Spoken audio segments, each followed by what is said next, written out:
नमस्कार दोस्तों, आप सभी का स्वागत है मेरे इस चैनल में। आप सभी बहुत ही एक्साइटेड होंगे अपने न्यू एजुकेशन पॉलिसी के बारे में जानने के लिए। आज ये पूरी भारत के लिए बहुत ही गर्व का मुहूर्त है, और क्यों ना हो, इतनी बड़ी देश और जहाँ पे पॉपुलेशन करीबन 135 करोड़ है और उसमें से 37.4 मिलियन स्टूडेंट्स है। लेकिन इतनी पॉपुलेशन वाली कंट्री में अब तक सिर्फ 3 बार ही नए एजुकेशन पॉलिसी आया है, 1968, 1986 और 2020 में। किसी देश के डेवलपमेंट में सबसे बड़ा हाथ होता है एजुकेशन का, क्योंकि जब तक पूरा देश एजुकेटेड नहीं होगा तब तक देश का हालत ज़्यादा कुछ बदलने वाला नहीं है। आखिर 34 साल वेट करने के बाद देश के सरकार ने स्टूडेंट के लिए सोचा और नए एजुकेशन पॉलिसी लाए। ये पॉलिसी सिर्फ स्कूल स्टूडेंटों के लिए नहीं है, हायर स्टडी स्टूडेंटों के लिए भी है। इसमें दूसरे पॉलिसी से बहुत कुछ नया है। 1968 में fast education policy Kothari committee के द्वारा लाया गया था और उसमें लिखा था कि जीडीपी के 6% एजुकेशन के ऊपर खर्चे जाएंगे। लेकिन 2019 ड्राफ्ट नेशनल एजुकेशन पॉलिसी के मुताबिक सिर्फ 2.7% ही खर्चे जाते थे लास्ट कुछ सालों से। आपने सुना तो होगा ही कि जितने इन्वेस्टमेंट ज़्यादा होगा रिटर्न्स उतना ही मिलेगा। लेकिन भारत सरकार एजुकेशन में ज़्यादा खर्चा नहीं करते थे, इसलिए एजुकेशन सिस्टम का हालत ऐसा था।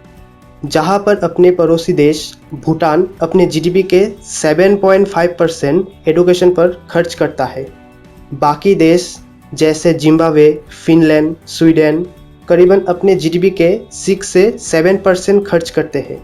इसलिए उन देशों का एजुकेशन सिस्टम पूरी दुनिया में टॉप 10 के अंदर है। लेकिन भारत सरकार के इस बार एजुकेशन पॉलिसी में साफ तौर पर लिखा है कि सरकार अब से एजुकेशन में अपने जीडीपी के 6% खर्च करेंगे ही। तो अब चलिए ये जानते हैं कि न्यू एजुकेशन पॉलिसी 2020 में क्या क्या चेंजेस हुआ है। अब तक भारत के स्कूल व्यवस्था 10+2 के फॉर्मेट पर चलता था, लेकिन अब से 5+3+3+4 में इसे बांटी गई है।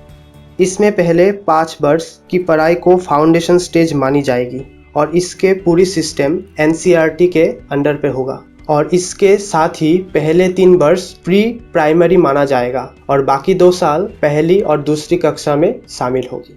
अब फाउंडेशन स्टेज का जो मेजर चेंजेस है वो ये है कि अब ज़्यादा से ज़्यादा खेलकूद और अदर करिकुलम एक्टिविटी में मन दिया जाएगा। साथ ही अपने लोकल लैंग्वेज सिखाने पे भी जोर दिया जाएगा। क्लास 3 से 5 तक स्टूडेंट को फ्यूचर के लिए तैयार किया जाएगा। इन 3 सालों में science, social science, arts, maths, humanity ऐसे सब्जेक्टों पे ज़्यादा जोर दिया जाएगा। और इसके अगले 3 साल मिडिल स्टेज माना जाएगा और इसमें 6 से क्लास 8 तक स्टूडेंट्स रहेंगे। साथ ही इन 3 सालों में सिलेबस के मुताबिक पढ़ाया जाएगा।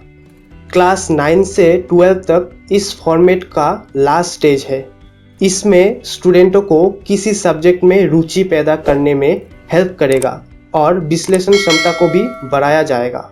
साथ ही पूरी एजुकेशन सिस्टम को डिजिटलाइज करने की कोशिश में लगे हैं। अब सबसे मज़ेदार जो बात है वो ये है कि कोई भी स्ट्रीम अब नहीं रहेगा। आर्ट्स के स्टूडेंट्स फिजिक्स या मैथ्स पढ़ सकेंगे, या कोई अकाउंट्स के स्टूडेंट्स पॉलिटिक्स या हिस्टोरी पढ़ सकेंगे अपने पसंद के मुताबिक। क्लास 6 में उठने के बाद स्टूडेंटों को कंप्यूटर कोडिंग सीखने का मौका मिलेगा। 9 से लेकर 12 तक अब पढ़ाई सेमिस्टर के अंदर डिवाइडेड होगी। इस नए एजुकेशन सिस्टम के मदद से स्टूडेंट के रट्टा मारना बंद हो जाएगा और अपने सोचने की क्षमता बढ़ेगी।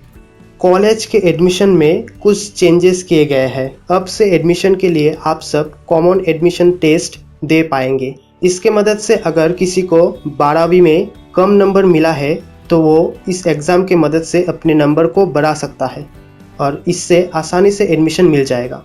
न्यू एजुकेशन पॉलिसी में ग्रेजुएशन को 3 और 4 सालों के कोर्स के ड्यूरेशन में बांट दिया गया है।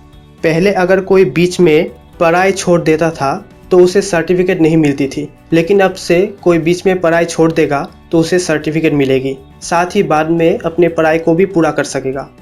और साथ ही 4 साल के कोर्स में पीएचडी ऐड होगी। कोई अगर 4 साल का कोर्स करता है तो उसे पीएचडी डिग्री एक साथ हासिल होगी।